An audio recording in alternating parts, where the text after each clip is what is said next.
Hey guys, tonight we're diving into the dark, dusty corners of Greek mythology, a place where the glory and triumph of heroes fade into a truly miserable existence. Forget what you know about happily ever afters. We're talking about a world where your greatest deeds are just a distant echo, where the afterlife isn't some glorious paradise, but a soul-crushing expanse of grey nothingness. I'm going to paint a picture for you. A quiet little scene, a place where the sun never shines and the wind barely whispers. Imagine the cold stone beneath your feet, the endless sky above a permanent twilight. This isn't a story of fighting monsters. It's a story about what happens when there are no more monsters to fight. It's the ultimate reality check. You might be a legend in life, but you're just another shadow in death, and a little heads up. If you were a hero back then, you probably wouldn't survive this. So, before you get comfortable, take a moment to like the video and subscribe, but only if you genuinely enjoy what I do here. And as always, let me know where in the world you're tuning in from and what time it is for you. Now, dim the lights, maybe turn on a fan for that soft background hum, and let's ease into tonight's journey together. You find yourself in a place that has no name. Not really, it's simply the place. There's no sun, no moon, just a perpetual, washed-out twilight that leaches the colour from everything. The air is still and heavy, and the ground under your feet is a soft and cold ash, a mix of dust and something that might have once been soil. You are alone, but you are not lonely. Loneliness implies a desire for company, and you don't feel anything so sharp or particular. You are simply present. Around you, others drift. They are not ghosts in the classic sense, not transparent or misty. They are solid, but their forms seem muted. Their clothes, if you can call them that, are the same shade of faded grey as the sky. Their faces are blank, their eyes vacant. They shuffle along, not with purpose, but with the slow, aimless momentum of a half-forgotten dream. This is your first taste of the afterlife, and it's a bitter one. This is the Fields of Asphodel, the destination for nearly everyone who has ever lived, hero and commoner alike.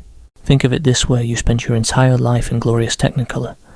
You felt the warmth of the sun on your skin as you sailed the wine-dark sea. You heard the roar of the crowd as you lifted your sword in the triumph. You tasted the sharp tang of wild olives and the sweetness of honey.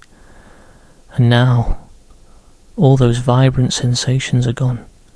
They are not forgotten, but they are faded, like a memory of a memory. You remember the colour red, but you can't quite see it anymore. You remember the sound of laughter, but you can't quite hear it. All that remains is this endless grey. You were a hero, a great hero. In fact, you slew a monster. Or perhaps you led an army to victory against insurmountable odds. Your name was sung in the taverns and whispered in the halls of kings. You lived a life of action, of passion, of consequence. But here, those deeds mean nothing. The sword you carried, the one that bit so deep and saved so many, is gone. The armour that deflected arrows and spears is nothing but a phantom weight on your shoulders. You are stripped bare of all your earthly possessions, of all your earthly titles. You see another figure shuffling past you. His face is vaguely familiar, the shape of a jaw, the stoop of his shoulders. You rack your brain, trying to place him. Ah, yes, it comes to you. He was a king, a mighty king too. He ruled over a vast land, commanded loyalty and fear in equal measure. He built great monuments and won great battles. But here, he is just like you, a shadow, a drifter. He doesn't even acknowledge your presence. His eyes are fixed on something just beyond the horizon, a horizon that never changes, a point he will never reach. This is the great, humbling truth of the Greek underworld. It is a great equalizer. Your bravery, your fame, your riches, your wisdom, none of it matters here. You're all just shades, living out a dull, eternal existence. It's a bit of a grim joke, isn't it? You go through all that effort, all that struggle and pain, for what, a lifetime of glory that lasts a moment, followed by an eternity of boredom. One of the more interesting little quirks about this place is the river Lethe. It's not a violent torrent, but a slow, sluggish stream that meanders through the fields. Historical texts mention that the souls of the dead were often required to drink from the river Lethe, the river of forgetfulness. But here's the twist: it's not a command you can follow or refuse. It's more of a side effect. You don't drink from it so much as it permeates everything. It's in the air, in the soil. It seeps into your very being, slowly erasing the sharp edges of your memories, the good and the bad, the triumphs and the failures, all become a blur. You don't forget who you are, not entirely, but you forget why you are. You were a hero, yes, but why did you fight it? What was the point? The answers drift away like smoke, leaving you with only the dull fact of your existence. You see a woman up ahead, her form slightly more distinct than the others. There's a certain elegance to her posture, a hint of grace that the others lack.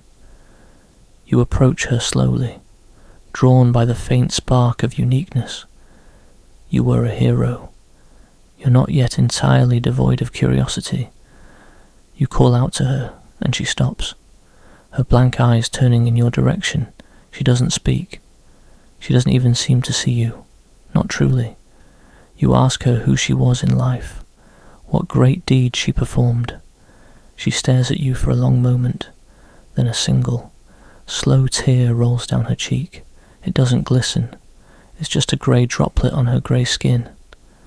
She opens her mouth and a sound emerges, not a word, but a sigh, a soft puff of breath that seems to carry all the weight of her forgotten life, and then she shuffles on. This is the cruelty of it. The memories aren't violently ripped away. They just dissolve. It's like a photograph left in the sun, slowly fading to white. You know you once stood on a cliffside, with the wind whipping your hair, preparing to face a fearsome beast. You can almost feel the hilt of your sword in your hand, but the details, the vivid colours, the surge of adrenaline, all that is gone. This slow, creeping amnesia is what makes the Fields of Asphodel so terrible. It's not a place of fire and brimstone, of endless torture. It's much worse. It's a place of quiet, dignified despair, a prison of the mind, a place where the one thing that truly defines you, your story, is slowly but surely being erased. You realise you've been standing still for a long time, lost in thought. You look around, and the crowd of shuffling shades seems to have grown denser. You don't know where you're going, but you feel the strange, gentle pull to move, to join the flow. You are part of the herd now, an anonymous shadow in a sea of anonymous shadows. There's no point in fighting it. You take a step, and then another, and soon you are one with the procession. A little known fact about the Greek afterlife is that it wasn't just about heroes and kings. It was a common belief that the deceased were buried with a coin, a single ball, placed under their tongue. This wasn't just a simple ritual, it was payment for Charon, the ferryman of the river Styx. Without it, you were doomed to wander the banks of the river for 100 years, forever unable to cross into the underworld proper. So, even in death, there was a form of currency, a final, transactional barrier, a rather mundane and strangely human. Final hurdle is one of those details that really grounds the myths and makes you wonder about the logistics of it all. Did they have change, or was it always a single obol? You think of your own burial. Did they remember to place the coin? It seems so long ago now, a different lifetime entirely. You remember the weight of the coin, the strange, metallic taste of it on your tongue. It was a fleeting thought, but it was there, and it was a small piece of your old life that you could still hold on to. Here, in the fields, you have nothing, no coin, no sword, no memories that are truly yours alone. This is the tragic fate of the Greek hero. They are not tormented with fire and chains. They are not pursued by monstrous hounds. They are simply forgotten. Their legacy, which they fought so hard to build, is just as ephemeral as their lives. The great deeds are sung and celebrated on earth, but down here, under the grey sky, they are nothing more than a ghost of a whisper. The grand narratives of their lives are reduced to a single, uninteresting sentence. He existed. The philosophical debate among historians is whether the Greeks saw this as a punishment or simply a natural state. Historians still debate whether this bleak depiction of the afterlife was meant as a moral deterrent, a warning against hubris, or if it was simply a reflection of a society that placed all value on life on earth. Was it a warning to not get too attached to your earthly fame, or was it just a way of saying, life is what matters, death is just the end? Whatever the intent, the result is the same for you. You are a shade, a ghost, a whisper. You are in a place where your name is just a meaningless sound, your deeds just meaningless actions. You are a hero without a story, a warrior without a battle, a king without a kingdom. You are nothing more than a memory of a man, and even that is slowly fading away. You continue to shuffle along, your feet kicking up tiny, grey puffs of ash.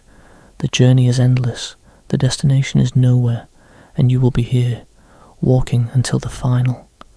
Quiet erosion of everything you once were. This is your reward, a miserable and unending peace, and it is only the beginning. You've settled into the rhythm of the Fields of Asphodel. It's a slow, monotonous dance, a quiet shuffle of countless shades across a plain that never seems to change. The grey light is constant. The air is always still. The memories, once so sharp and clear, are now like old photographs left in a sun-drenched attic. You can make out the faces, but the details are starting to blur. You were a hero. Yes, you remember the name of the monster you slew, the great beast with scales like obsidian and eyes like fire, but the feeling of your sword slicing through its hide, the thrill of victory, the cheers of the villagers you saved, those are all fading into a dull, unfeeling haze. And yet, despite the creeping amnesia, there's something that lingers, something more stubborn than a memory. It's the weight of your own fame, back on earth.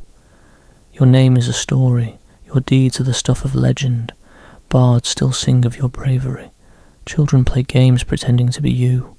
You are, in every sense of the word, an icon. But here, in this lifeless expanse, that glorious legacy is a heavy, invisible burden. It's a cruel joke, isn't it? The very thing that made your life so grand is the thing that makes your afterlife so miserable. You pass by another shade, a tall, gaunt figure with a slight limp. You instinctively know who he is. It's Odysseus. Well, a shade of him. Anyway, the ultimate survivor, the king of Ithaca, the hero of the Trojan War. He looks just like everyone else, grey, lifeless, shuffling along with no real purpose, but you can feel it, the lingering ghost of his epic journey, the ghost of his cunning, his resourcefulness, his desire to return home. It's a weight, a phantom limb that he can't use but can never forget. The whispers of his story are still clinging to him, but they're just echoes now, meaningless in this silent world. Think of it like this: your soul is a vessel in life. It was filled with experiences, emotions and memories for a hero. It was filled to the brim with glory. Every monster slain, every battle won, every kingdom saved, all of it added to the vessel's contents. You were a brimming cup of fame.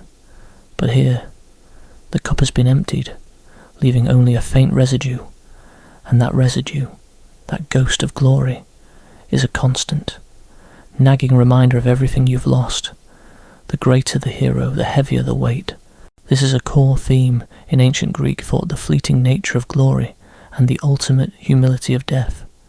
Your triumphs were meant to be temporary, a brief flash of light before the inevitable darkness. The poets sang of your immortality, but they were talking about your name, not your soul. Your name lives on, sung by mortals who have no idea of the quiet misery that is your reality, and that knowledge, that your memory on earth is so vibrant, while your existence here is so dull, is a form of torment all its own. You see it in the way the heroes move, or rather, don't move. The common shades are mindless, content in their forgetfulness.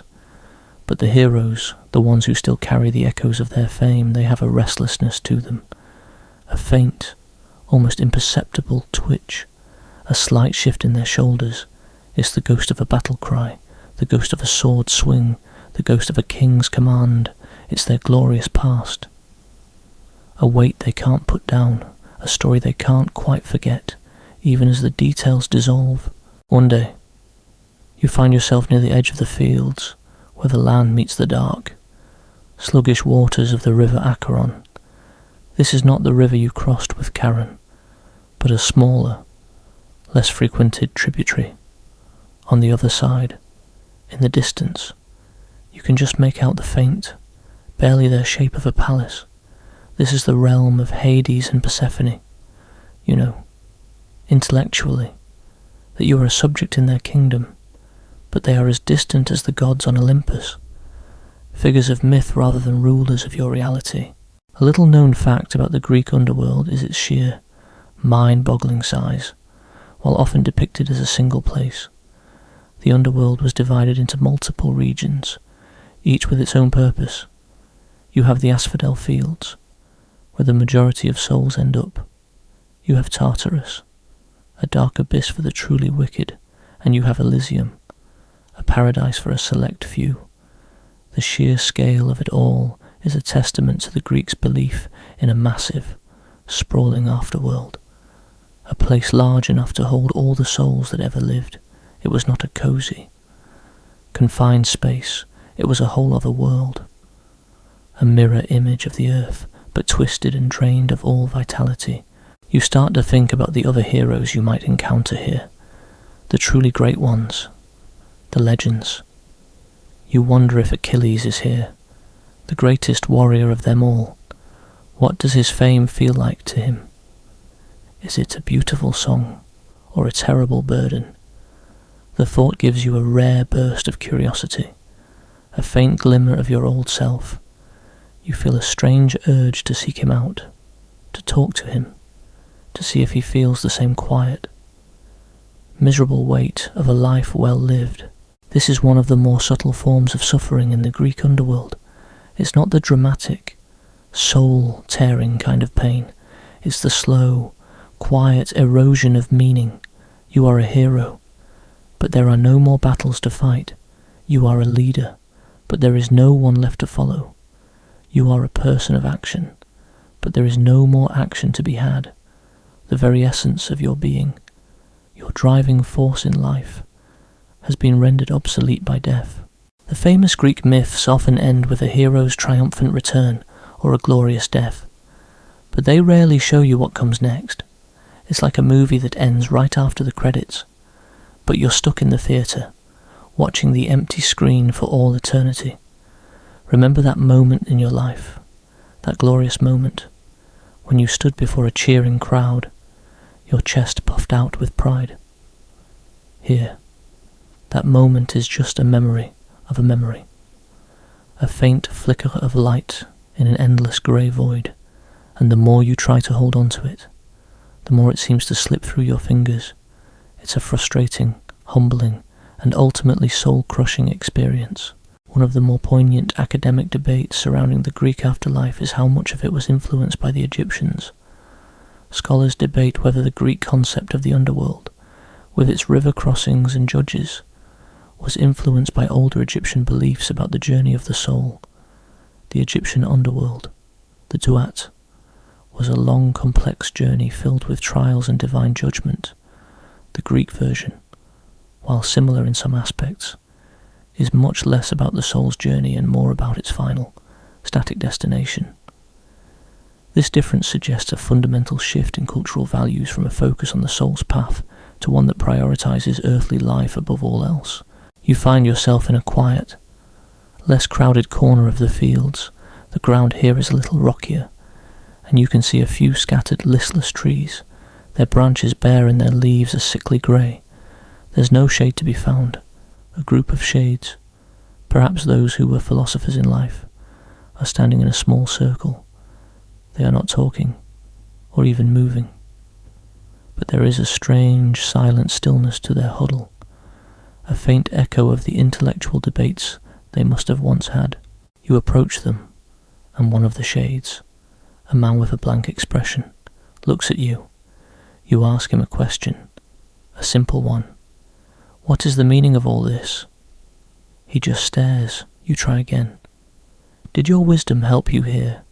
He takes a deep, silent breath, and you see a faint tremor pass through his shoulders. He was a great thinker, a man who sought answers to the biggest questions in life. But here, there are no questions, there are no answers, there is only this silent, meaningless existence. His wisdom, like your fame, is a ghost. It's a useless tool in a world where there is no work to be done. This is the great humbling truth for all who enter the Greek underworld, not just the heroes. Every skill, every talent, every title you held in life is rendered meaningless here. The great king is no better than the humble shepherd. The brilliant philosopher is no better than the illiterate farmer. In death, you are all just shades, and for the hero, the one who defined himself by his actions, by his glory, by his fame, this is the most terrible fate of all. Your identity, once so vibrant and clear, is being slowly, mercilessly eroded, and you can do nothing to stop it. The grey and quiet landscape of the Fields of Asphodel continues to stretch out before you, an unending tapestry of monotony. The shuffling shades around you are less and less distinct, their individuality slowly but surely dissolving into the collective. You, a hero, a legend, a person of action, find yourself trapped in this static eternity. The weight of your past glory is still there, a faint but persistent ache, a ghost limb that reminds you of what you've lost. But now, you are about to encounter the very definition of a miserable afterlife. You are about to see what happens when the mundane despair of the fields is replaced by an eternal, soul-crushing punishment. You find yourself drifting toward a small, dark ravine that cuts across the plain. It's not a Grand Canyon, but a deep, jagged scar in the earth. The air here is colder, heavier, and you can feel a low hum, a vibration that seems to come from the very ground itself. As you draw closer, a figure comes into view. He is old, his face etched with a suffering that goes beyond anything you have ever seen. His body is perpetually bent, his hands perpetually reaching. He is surrounded by water, a crystal clear pool that laps at his waist. Above his head, a single branch, heavy with ripe, juicy fruit, hangs just out of his reach. This is Tantalus, the unfortunate king who committed a grave sin against the gods. His story is well known, but here, in the cold, unfeeling reality of the underworld, it takes on a new, horrifying dimension. He stands in this pool, forever thirsty, but when he tries to drink, the water recedes just out of reach. The surface of the pool shimmers and retreats, as if recoiling from his touch. He is surrounded by the very thing he desires, but he can never have it. It's a cruelty so exquisite, a torment so perfectly tailored, that it makes the endless boredom of the field seem almost appealing. You might think that Tantalus's punishment is simply about water and fruit, but it's much more than that. It's about the eternal frustration of desire. It's about seeing what you want most, what you crave, and knowing that you can never, ever have it. The gods didn't just make him thirsty, they made his thirst a living, breathing part of his punishment. The pain isn't in the deprivation, but in the promise of relief, of satisfaction, that is forever dangled just beyond his grasp. This is a stark contrast to your own misery. Your suffering is passive, Tantalus is active. He is constantly, actively, trying and failing. He reaches for the fruit, but as his fingers graze the soft skin of a fig, a gust of wind, a sudden, unbidden breath in this windless place sweeps the branch away. He tries to cup his hands and drink from the water, but the pool shrinks away from him, leaving only dry, cracked earth. It's a Sisyphean struggle, not against a physical weight, but against the maddening weight of his own desire. A fun little fact about Tantalus's name, the English word tantalize, is directly derived from his myth. It means to torment or tease with the sight or promise of something that is kept just out of reach. It's a testament to the power of his story that it has survived millennia and become a part of our modern vocabulary. The suffering of Tantalus is so universal, so relatable, that it has transcended its origins and become a metaphor for a common human experience. But Tantalus isn't just a king. He was also a hero of sorts.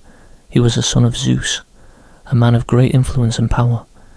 His downfall wasn't due to a lack of bravery or strength, but due to his hubris, his arrogance. He believed he was an equal to the gods, and his crime stealing their ambrosia and nectar, the food of immortality, and feeding his own son to them in a stew to test their omniscience was a direct challenge to their power. The gods didn't just punish him, they made an example of him.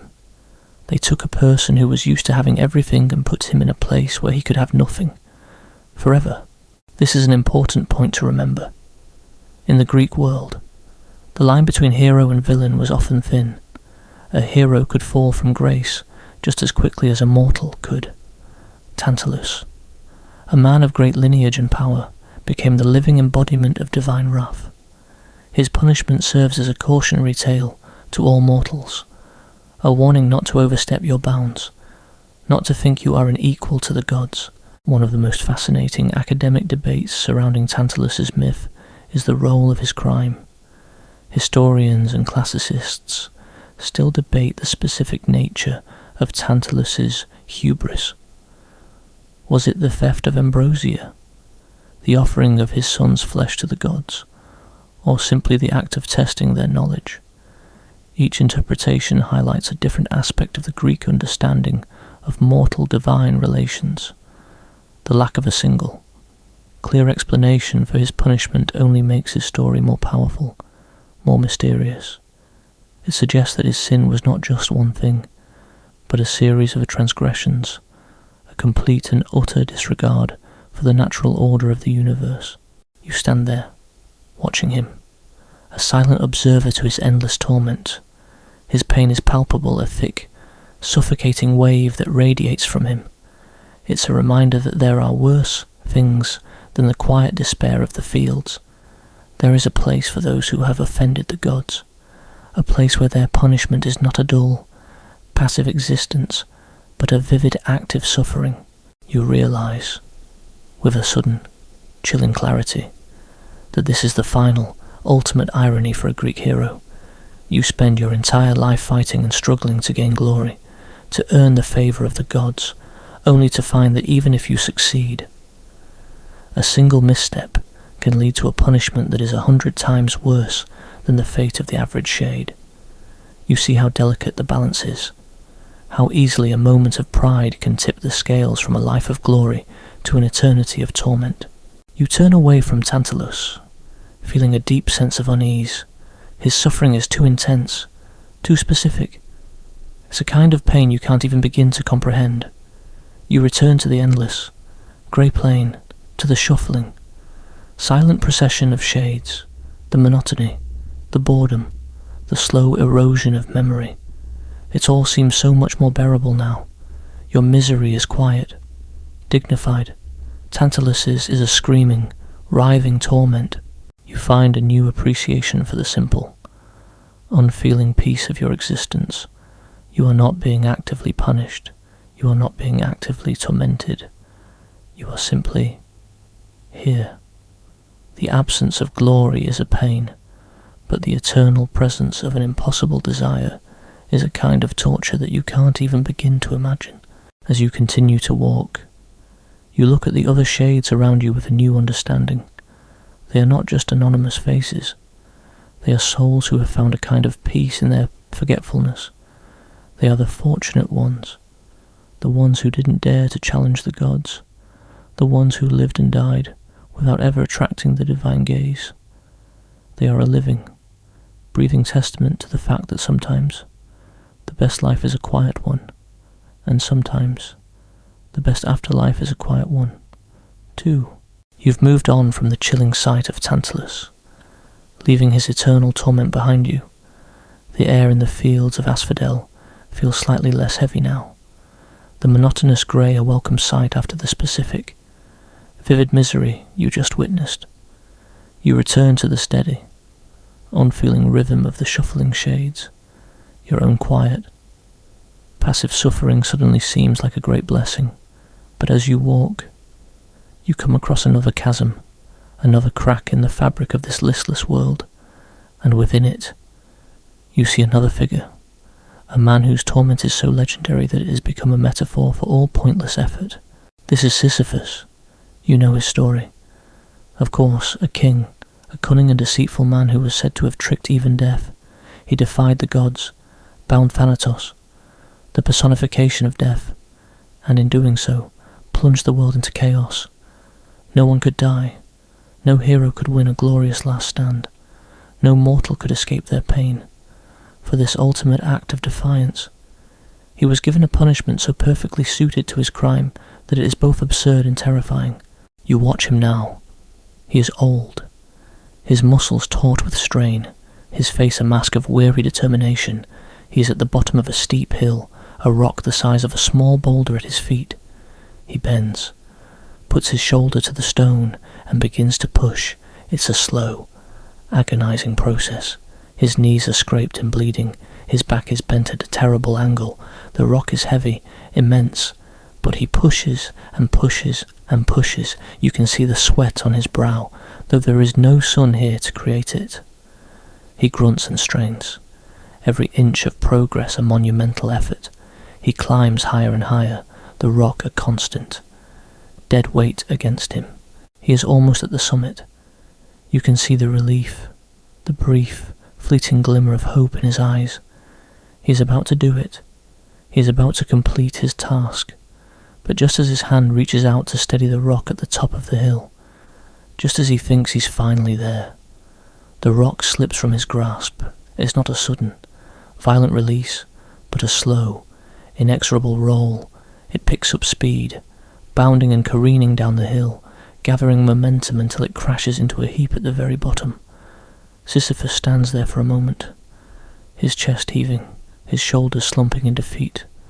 Then, with a sigh that sounds like the wind in a cavern, he turns and begins the long, weary trek back down to the bottom to retrieve his stone. This is the eternal, maddening truth of Sisyphus's torment. The goal is always in sight, but never achieved. His punishment is not about the physical effort, but about the psychological pain of futility. He is not just pushing a rock, he is pushing his own hope, his own will, his own purpose. And every time he gets close to the top, every time he thinks he's succeeded, it's all taken away from him. It's a punishment designed to break the spirit, to crush the soul, not with pain, but with the hollow, empty feeling of a task that has no meaning. A funny little side note, and a perfect example of the dry humour of the ancients. The absurd nature of Sisyphus's punishment was often seen as a cosmic joke. His fate was a perfect symbol for the human condition, an endless struggle against a meaningless, repetitive task. Is the original 1 step forward, 2 steps back routine, is the feeling you get when you're on hold for 2 hours, only to be hung up on. It's the ultimate cosmic prank, played on a man who thought he was clever enough to outwit the gods. Sisyphus, like Tantalus, was a hero of sorts, a king whose cunning was legendary. He was the one who revealed the secrets of Zeus's love affairs. He founded the city of Corinth and was known for his cleverness and his deceitful ways. His punishment wasn't about a single act of hubris, but about his entire character. He was a man who believed he could outsmart the natural order, and the gods, in their infinite wisdom, gave him a punishment that was a perfect mirror of his crime and eternal, pointless struggle against a physical manifestation of fate. One of the more fascinating academic debates about Sisyphus is his legacy. Historians still debate whether Sisyphus was truly evil or just an opportunist. Was his binding of Thanatos an act of pure selfishness, or a tragic attempt to save his people from death? The ambiguity of his motives makes his punishment even more compelling. It's not just a simple story of good versus evil. It's a complex tale about the nature of humanity, about the fine line between heroism and hubris, and in the end, it doesn't matter what his motives were, the result is the same, an eternity of pointless struggle. You stand there, watching him for what feels like an eternity. He is a tragic figure, but there is no grandeur in his suffering. It's just a sad, repetitive loop. The rock rolls down, he sighs, and he goes back to the beginning. He is trapped in a cycle that will never, ever end. His punishment is not a physical torment, but a psychological one. It's a never-ending attack on his will, his spirit, his very being. And you, a hero who now wanders the grey plains, realize the true horror of his fate. You fought your battles, you slayed your monsters, you achieved your glory, you had a purpose, a goal, a point. Sisyphus has none. His purpose is to fail, his goal is to lose. His point is to show the world that even the most cunning of mortals can never truly defeat fate. His struggle is a metaphor for the hero's struggle, but stripped of all meaning. The hero fights for a cause.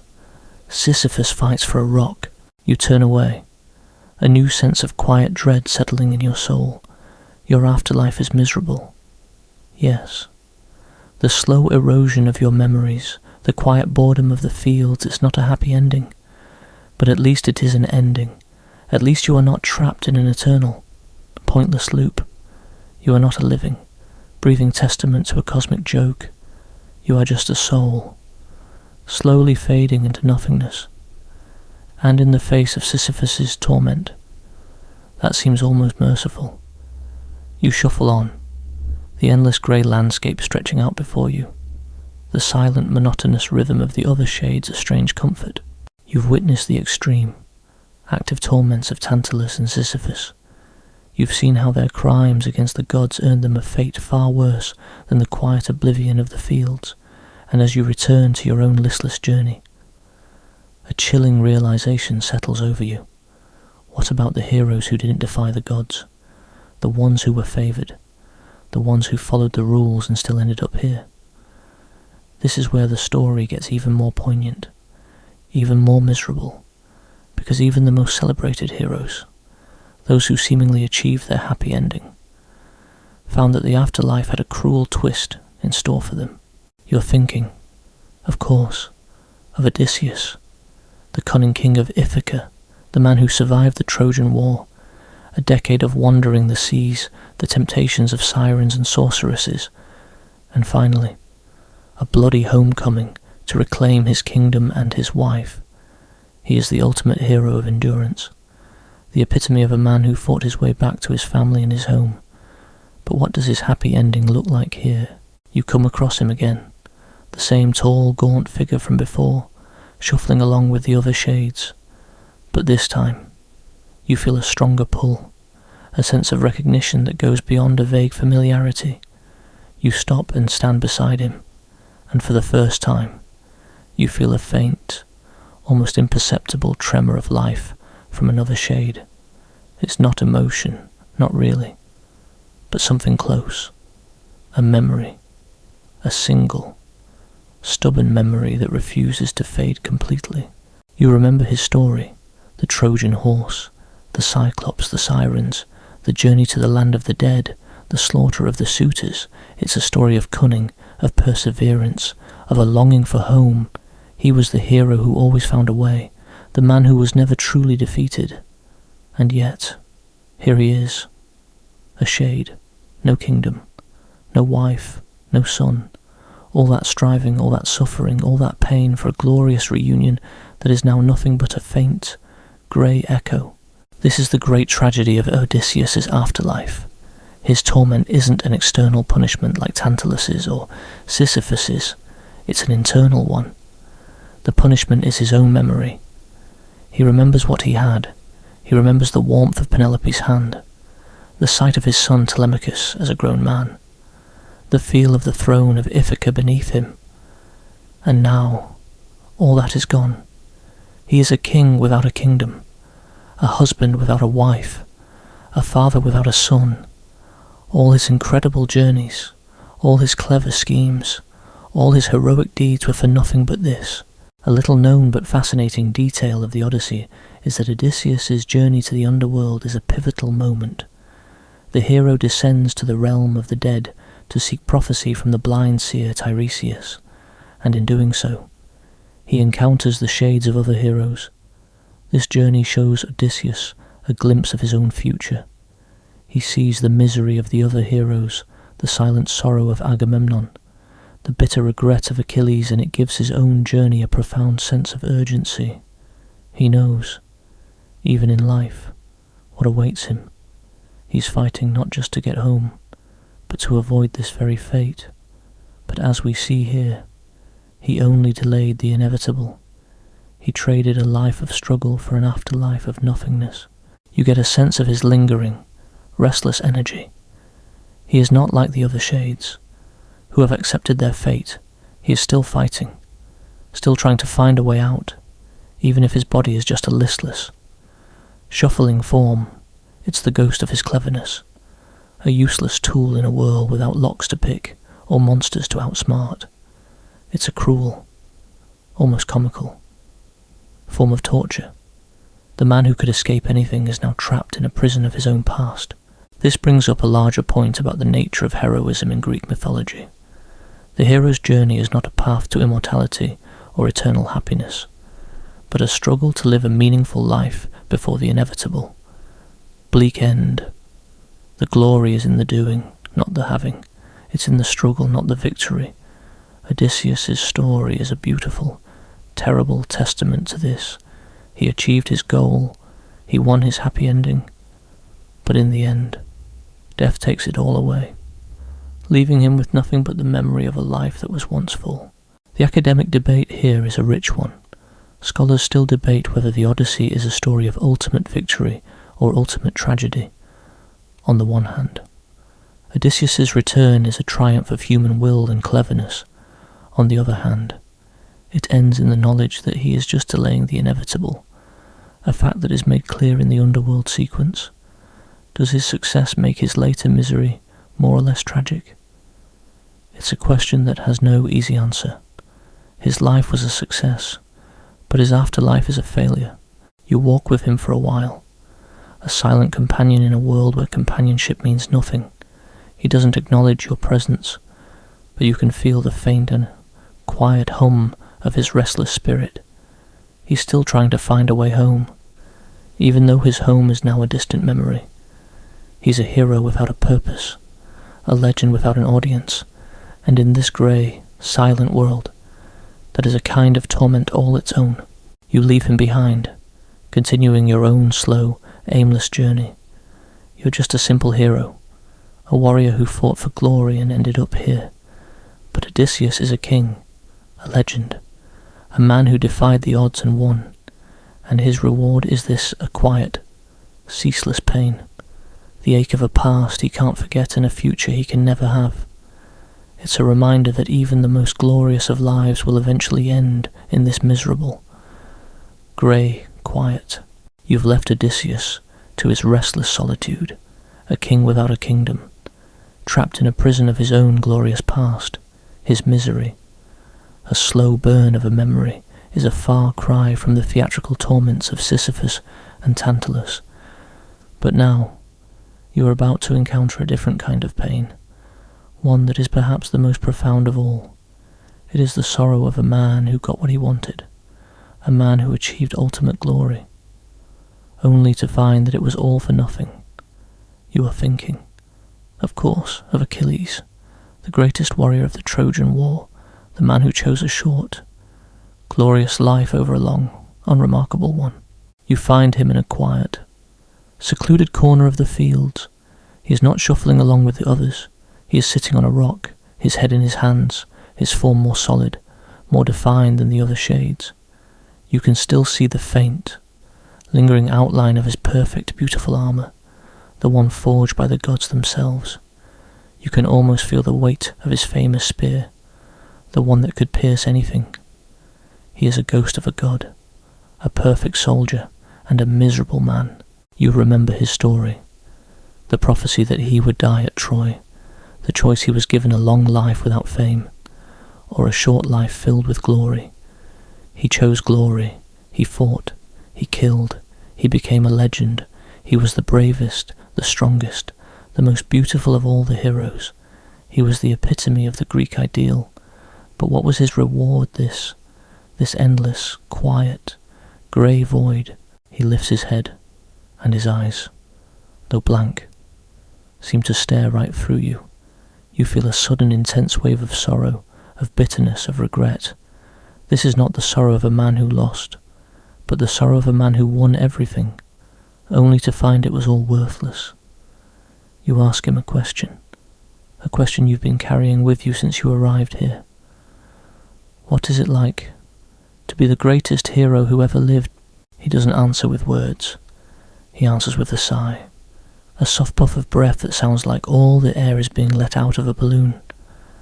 And then he says something that sends a chill down your ghostly spine. He says, "I would rather be a serf on earth, a servant to another man, than a king among the dead." This is the great, terrible truth of the Greek underworld. The ultimate prize, the ultimate glory, is just an empty title. Achilles, who was once a king of the dead, a leader of the shades, would trade it all for a life of a commoner. His words are a direct, brutal critique of the very idea of glory, of the very foundation of Greek heroism. He chose fame over a long life, and in death, he realized that he made the wrong choice. A little known fact about Achilles is his vulnerability, while his famous heel is his most well-known weakness. Some versions of the myth suggest that he was also vulnerable to a blow to his eye or chest. This detail, while minor, highlights the theme of his mortality. He was a perfect warrior, a demigod. But he was still a man. His perfection was an illusion, a beautiful lie that only made his eventual death more tragic. The great academic debate surrounding Achilles' story is about the meaning of heroism. Historians still debate whether Achilles' choice was a noble one, a tragic one, or a foolish one. Did he die for a cause, for his honour, or did he die for an empty promise? His fate and his words suggest that it was all a waste. The glory he sought, the fame he so desperately craved, means nothing here. He is a king of nothing, a legend in a world that has no memory. You see it in his posture, in the way he holds himself. There is no pride here, no swagger, no sense of triumph. There is only a deep, abiding weariness. He is a statue of a hero, a monument to a life that he now regrets. He is the ultimate example of the cruel irony of the Greek afterlife. You fight and die for glory, and your reward is to be a ghost in a world of ghosts, to be a king in a kingdom that has no meaning. And for a man who lived and died for glory, there is no greater punishment than to find that it was all for nothing. You have seen the bitter regret of Achilles, the greatest warrior who ever lived, and his desire to trade a king's title in death for a serf's life on earth. His words echo in the grey stillness, a brutal reminder that glory, and the promise of it, is a fool's bargain as you shuffle onward. The weight of his truth settles heavily in your ghostly form. You are not just a victim of a miserable afterlife. You are a victim of a cosmic trick. And who is the ultimate trickster? The fates. You find yourself in a different part of the underworld, a place where the air feels colder and the silence is deeper, more profound. The shades here are fewer, and they move with a greater sense of purpose, though their purpose is just as futile as yours. This is the outer rim of the underworld, the boundary between the realm of the dead and something else entirely. And here, in the shadows, you see them, the Moirai, the Fates. They are not goddesses in the way you once imagined. They are not beautiful, or grand, or even particularly majestic. They are 3 old women, their faces wizened and their hands gnarled. They sit on a cold stone bench, their heads bent over their work. They are not weaving a tapestry. As the myths often say, they are spinning a thread, a single, thin, luminous thread. This is the most powerful and feared force in all of Greek mythology. The Fates, or Moirai, were 3 sisters who controlled the destiny of every mortal and god. From birth to death, there is Clotho, the spinner, who spins the thread of life, Lachesis, the allotter, who measures the length of the thread, and Atropos, the unturnable, who cuts the thread, signifying the end of life. They are a force of nature, a cosmic law that even the gods cannot defy. You watch them work, and a sense of helplessness washes over you. You, a hero, a man who once believed he was the master of his own destiny, are nothing more than a thread in their hands. They are not cruel, not malicious. They are simply doing their job. They are a personification of the cold, unfeeling indifference of the universe. They don't care about your bravery, your glory, or your suffering. You are just a thread, a line of fate, a destiny to be woven and then cut. A little known fact about the Fates is that they were not always considered to be so absolute. Early Greek myths sometimes portrayed Zeus as having some influence over the Fates, but in later myths, they are a force that even he cannot change. This shift in belief highlights the growing Greek understanding of a universe governed not by the whims of the gods, but by an unyielding, impersonal law. The Fates are the ultimate authority, and their power is a constant, quiet terror. You realize, with a sudden chilling clarity, that your entire life was just a story they were telling. The monsters you fought, the battles you won, the glory you achieved, all of it was just part of the narrative they were spinning. Your life wasn't a series of choices, but a series of predetermined events. You were a puppet, a pawn in a game you didn't even know you were playing. The philosophical debate among historians is profound. Historians and philosophers still debate the Greek view of free will versus destiny. Was the hero's journey a series of choices, or was it a fulfillment of a predetermined fate? The Fates, in their absolute power, suggest that it was all for nothing. Your heroic deeds were not your own. They were just lines in a story that was already written, and that is a deeper, more fundamental misery than anything you have seen so far. It's the misery of a life that was never truly yours.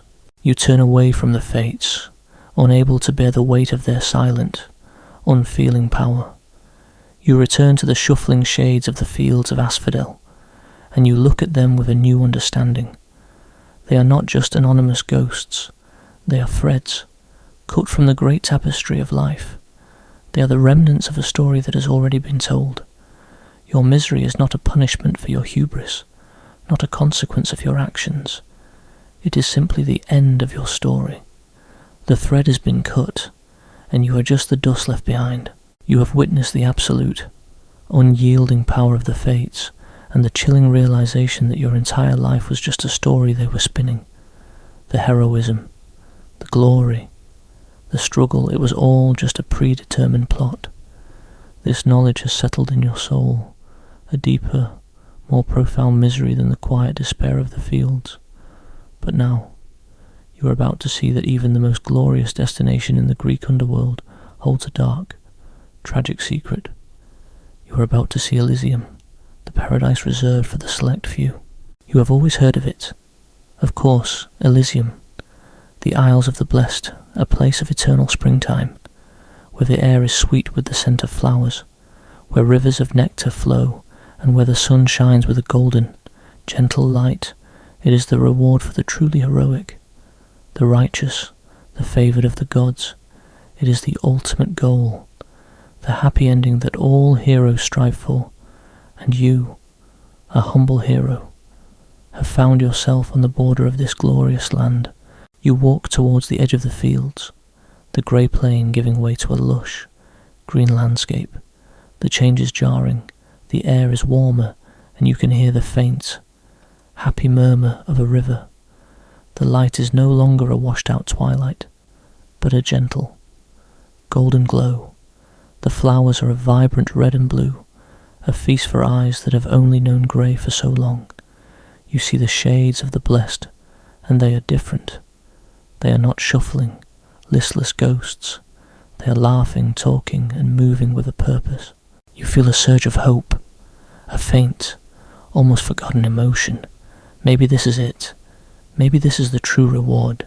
You step over the invisible boundary, and you feel a profound change. Your ghostly form feels more solid, more real. The memories, once so faded, return with a sudden painful clarity. You remember the colour of your wife's eyes, the sound of your child's laughter, the taste of a cold, clear spring. It's all there, every beautiful, painful detail. But as you look around, a strange feeling of unease begins to creep into your soul. The people here are happy, yes, but their happiness is static. They are eternally reliving their greatest moments, their greatest joys.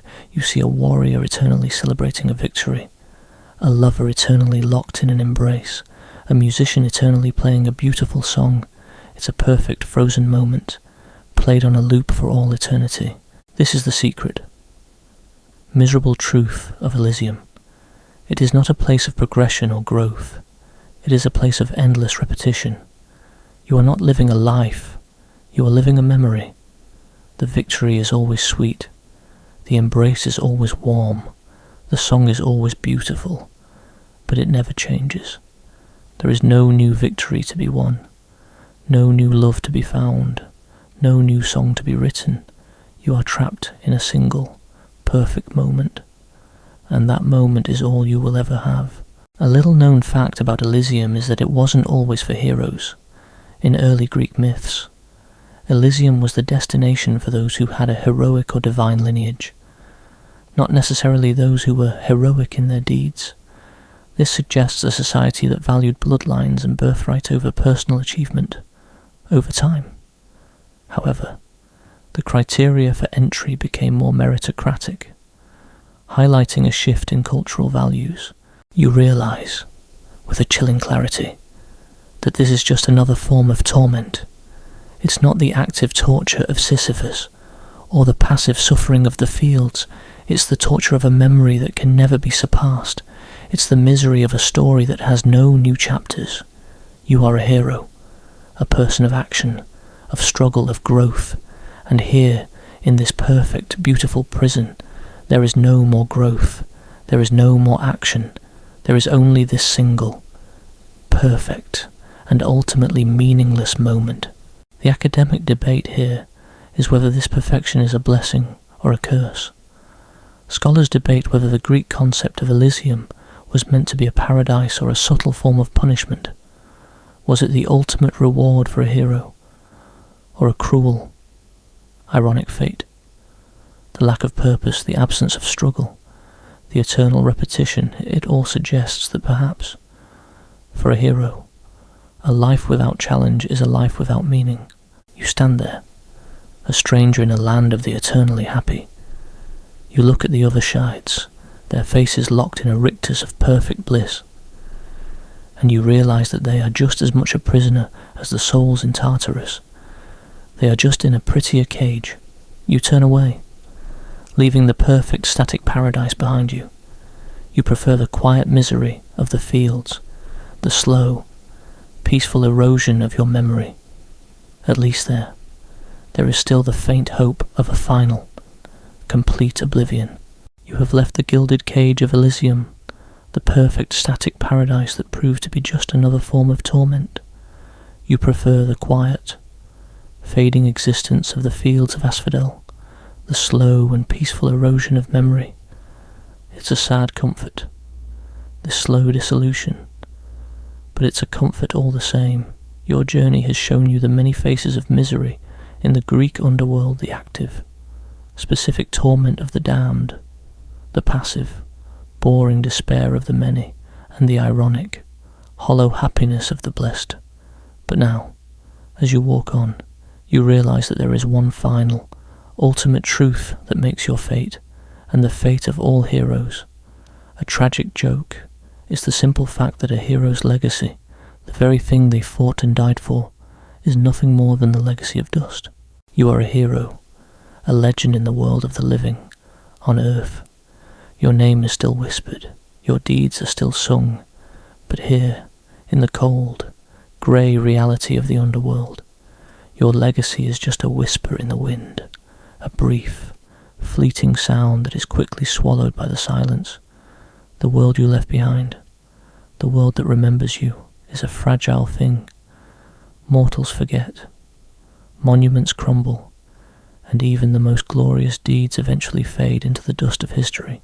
You see it everywhere around you, the shuffling shades of the great and the powerful. You see the phantom weight of a king's crown on a shade's head, the ghost of a poet's lyre in his hands, but the crown is meaningless here, and the lyre is silent. Their legacies are gone.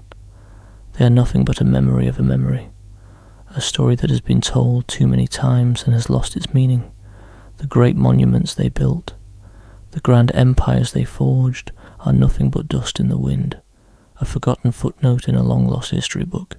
A fascinating little detail about Greek history is the concept of kleos, or glory. The ancient Greeks believed that a hero's primary motivation was the pursuit of kleos, an everlasting fame that would grant them a form of immortality. They didn't believe in a glorious afterlife. They believed that their legacy, their story, was their only true immortality. But here, in this lifeless, quiet realm, you realize that kleos is a lie. It's a cruel trick played on mortals to make them fight and die for a fleeting, meaningless prize. The great academic debate here is whether the Greeks were aware of this irony. Historians still debate whether the bleakness of the Greek afterlife was a conscious commentary on the fragility of fame and the meaninglessness of mortal life. Was it a warning to not get too attached to your earthly glory, or was it just a way of saying that life is what matters, and that death is just the end? The ambiguity of it all only makes your misery more profound. You were a hero, a man who fought for a legacy that now means nothing. You were a player in a game that you couldn't win, a storyteller whose audience eventually went home and forgot the plot. And now, as you walk through this final, quiet chapter of your miserable afterlife, you realize the ultimate truth. Your legacy is dust. Your fame is a whisper. Your story is a forgotten echo. You are nothing more than a ghost, a remnant of a life that was once great, and as the final memories of your glorious life begin to fade, you are left with nothing but the quiet, dignified despair of a hero who realized too late that he fought for a lie. You have reached the end of your journey, a journey that was never truly a journey at all, but a slow, quiet fade into nothingness. You've seen the bitter irony of Elysium, the hollow reward for a life of purpose. You've seen the unfeeling, impersonal power of the fates, and the tragic truth that your destiny was never truly your own. You've seen the specific, eternal punishments of the wicked and the passive, soul-crushing boredom of the common man. And now, as the last remnants of your memories begin to fade, you are left with one final, quiet and profound truth. Your life, your glory, your fame, it was all a story told by others, a story that is now ending. The heroes on earth will sing your praises for a while. The monuments they built will stand for a few centuries, but eventually the songs will stop, the monuments will crumble, and the world will forget your name. You are a victim of time, of dust, of the slow, inevitable erosion of all things. This is the ultimate, final punishment of the Greek hero. Not fire, not chains, not eternal toil, but eternal insignificance. You fought for a legacy, and your legacy has become nothing more than a whisper, a fleeting echo in a world that has already moved on. You are a memory, and memories are fragile things. They are beautiful, but they are not real. They are a comfort in life, but a torment in death. You feel a final, almost imperceptible tremor run through your ghostly form. It's the last piece of your earthly life, the last stubborn memory of your glorious deeds, finally letting go. The face of your enemy, the feel of your sword, the cheers of the crowd, it all dissolves into the grey nothingness.